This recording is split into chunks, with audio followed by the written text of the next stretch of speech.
ఒక సమాజం దేనికి ఎక్కువ భయపడుతుందో తెలుసా? తీవ్రవాదులకి కాదు, ఆర్థిక మాంద్యానికి కాదు, ఒక ఆలోచించే మనిషికి. మీ పిల్లలకి స్కూల్లో నైతిక విలువలు నేర్పిస్తున్నారు అనగానే మీరు చాలా సంబరపడిపోతున్నారా?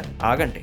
రీసెంట్ గా ప్రవచనాలు చెప్పే వాళ్ళకి ఏకంగా క్యాబినెట్ ర్యాంకులు ఇచ్చి మరీ స్కూల్స్ కి ఎందుకు పంపిస్తున్నారో తెలుసా? వాళ్ళకేమైనా మీ పిల్లలు గౌతమ బుద్ధుడిలా మారిపోవాలనుందా? లేదు. పొలిటికల్ సిస్టమ్ కి ఎప్పుడు ప్రశ్నించే పౌరులు వద్దు, తల దించుకుని ఫాలో అయ్యే గొర్రెలు కావాలి. ఇక్కడ నైతికత అంటే అర్థమేంటో తెలుసా? వాళ్ళు గీసిన గీతని దాటకపోవడం. అది మొరాలిటీ కాదు, పాలిష్ చేసిన స్లేవరీ. వివక్షను, కుల అహంకారాన్ని నరాన జీర్ణించుకున్న ఆ చాదస్తపు మనుషుల్ని తీసుకొచ్చి సెక్యులర్ స్కూల్స్ లో మోరల్ క్లాసులు చెప్పమంటే ఎలా ఉంటుందో తెలుసా? ఒక తోడల దగ్గరికి వెళ్లి గొర్రె పిల్లలకి శాకాహారం గురించి క్లాసులు తీసుకోమన్నట్టు ఉంటది. ఎడ్యుకేషన్ పేరుతో జరుగుతున్న ఈ సైకలాజికల్ గేమ్ ఏంటి? మీ పిల్లల మెదడులోకి ఎక్కిస్తున్న ఆ సాఫ్ట్ పాయిజన్ ఏంటి? మనం గొర్రెలను పెంచి పెద్ద చేసి అవి రేపు సింహాల్లా బ్రతకాలనుకుంటే ఎలా? అసలు నైతిక ముసుగులో జరుగుతున్న ఈ సోషల్ ఇంజనీరింగ్ వెనక ఉన్న బ్లాక్ అండ్ వైట్ నిజాలు ఈ పాడ్కాస్ట్. ఒక సమాజం దేనికి ఎక్కువగా భయపడుతుందో తెలుసా? ఒక ఆలోచించే మనిషికి, ప్రశ్నలు అడిగే మెదడుకి. ఎందుకంటే ఒక మనిషి ఆలోచించడం మొదలు పెడితే ఈ సమాజం పునాదులుగా కట్టుకున్న చాలా అబద్ధాలు పేక మేడల్లా కూలిపోతాయి. అందుకే ప్రతి సమాజం, ప్రతి ప్రభుత్వం, ప్రతి మతం పిల్లలకి చిన్నప్పటి నుంచే ఒక వ్యాక్సిన్ వేయాలని చూస్తాయి. ఆ వ్యాక్సిన్ పేరే నైతిక విలువలు, మోరల్ వాల్యూస్.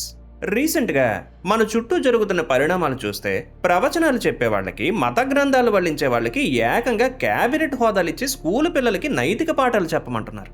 కానీ అసలు దీని వెనక జరుగుతున్న సైకలాజికల్ గేమ్ ఏంటో ఇప్పుడు చూద్దాం. అసలు ప్రభుత్వాలకు పిల్లల నైతికత మీద ఎంత ప్రేమ ఎందుకు పుట్టుకొస్తుంది? వాళ్ళకేమైనా మన పిల్లలు గౌతమ బుద్ధుడంత ఉత్తముల్లా మారిపోవాలనుందా? లేదు. పాలిటిక్స్ అండ్ పవర్ ఎప్పుడు కూడా ఒకే ఫార్ములా మీద నడుస్తాయి. దాని పేరే ఒబీడియన్స్, అంటే విధేయత. ఒక వ్యవస్థ సజావుగా నడవాలంటే ప్రశ్నించే పౌరులు కాదు, తల దించుకొని ఫాలో అయ్యే గొర్రెలు కావాలి. ఈ గొర్రెల మందన తయారు చేసే ఫ్యాక్టరీలే మన ఎడ్యుకేషన్ సిస్టమ్. ఇక్కడ నైతికత అంటే అర్థమేంటో తెలుసా?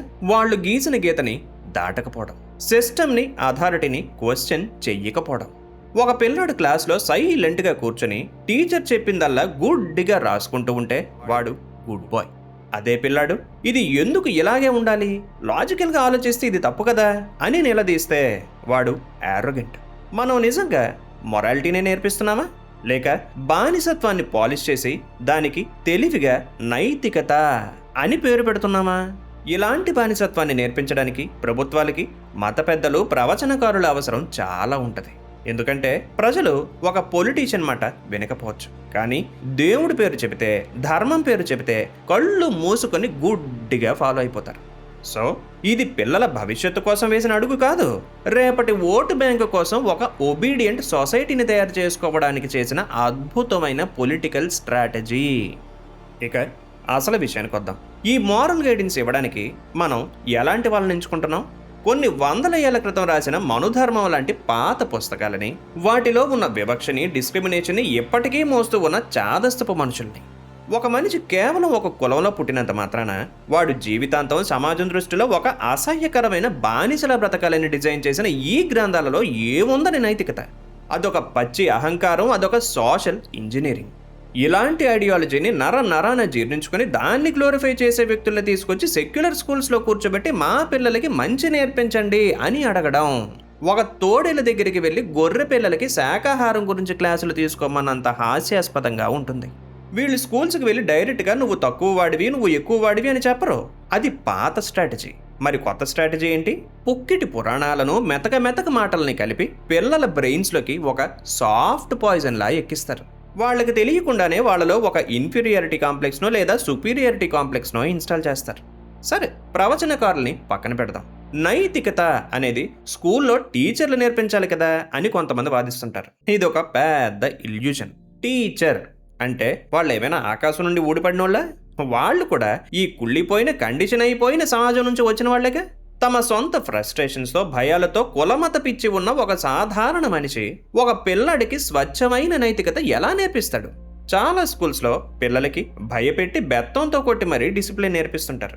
దీన్ని సాక్రటీస్ లాంటి ఫిలాసఫర్స్ దృష్టిలో చూస్తే భయం నుంచి పుట్టేది నైతికత కాదు, అది ఒక ముసుగు మాత్రమే. కొడితేనే మాట వింటున్నాడు అంటే వాడు మంచివాడయ్యాడని కాదు. నువ్వు కొట్టే దెబ్బకు భయపడి తన ఒరిజినల్ క్యారెక్టర్ని దాస్తున్నాడు అని అర్థం. భయంతో బ్రతికేవాడు అవకాశం దొరికిన మొట్టమొదటి క్షణంలోనే క్రూరుడిగా మారతాడు. నిజమైన నైతికత ఒక సిలబస్ లాగా బయట నుంచి ఎవరో ఇంజెక్ట్ చేస్తే వచ్చేది కాదు. అది మనిషి లోపల నుంచి అవేర్నెస్ నుంచి పుట్టాలి. మంచి ఏదో చెడు ఏదో ఎవరో చెబితేనే ఫాలో అవ్వడం బానిసత్వం. ఏది మంచో ఏది చెడో తనంతట తానుగా లాజికల్గా ఆలోచించి తెలుసుకునే స్వేచ్ఛను ఇవ్వడమే నిజమైన విద్య. మనుషులు ఎప్పుడు తమ బుర్రని వాడటానికి బద్దకిస్తారు. అందుకే తమ కోసం ఆలోచించే ఒక గురువు కోసమో బాబా కోసమో ఒక సిస్టమ్ కోసమో వెతుకుతుంటారు. నీకుగా నువ్వు ఏమీ ఆలోచించక్కర్లేదు, జస్ట్ నేను చెప్పింది చెప్పినట్టు ఫాలో అయిపో అని ఎవరైనా చెబితే జనాలు గొర్రెల్లా తలూపుతారు. ఈ సైకలాజికల్ వీక్నెస్నే ప్రభుత్వాలు క్యాష్ చేసుకుంటున్నాయి. ఈ మొత్తం ప్రాసెస్లో మనం కోల్పోతున్నదేంటో తెలుసా? రేపటి తరం యొక్క క్రిటికల్ థింకింగ్. పిల్లలకి మనం హౌ టు థింక్ అంటే ఎలా ఆలోచించాలి అనేది నేర్పించాల్సింది పోయి వాట్ టు థింక్ అంటే ఏం ఆలోచించాలి అని మనకు నచ్చిన చెత్తనంతా వాళ్ళ మెదడులో కుక్కుతున్నాం. ఒక పక్షి పుట్టుకతోనే పంజరంలో పుడితే ఎగరడం అనేది ఒక జబ్బు అనుకుంటుందట. ఇప్పుడు మనం మన పిల్లల చుట్టూ మనకున్న చాదస్తపు కబుర్లతో పనికిమాలిన రూల్స్తో ఒక పంజరాన్ని అల్లుతున్నాం. ఆ పంజరాన్ని డెకరేట్ చేయడానికే ప్రవచనకర్తలకు ఇస్తున్న ఈ క్యాబినెట్ ర్యాంకులు, ఈ ప్రవచనాల అపాయింట్మెంట్లు. సమాజానికి ఇప్పుడు కావాల్సింది కొత్త రూల్స్ రాసే అథారిటీలు కాదు, అసలు ఆ రూల్స్ని ఆ పునాదుల్ని ప్రశ్నించే ఇంటలెక్చువల్ ఇండిపెండెన్సీ కావాలి. మనం గొర్రెల్ని పెంచి పెద్ద చేసి అవి రేపు సింహాల్లా బ్రతకాలని ఆశిస్తున్నాం. అది అసాధ్యం. మార్పు రావాల్సిందే పిల్లల సిలబస్లో కాదు, వాళ్ళు పెంచుతున్న మన మెదళ్లలో. అవునా కదా? ఆలోచించండి.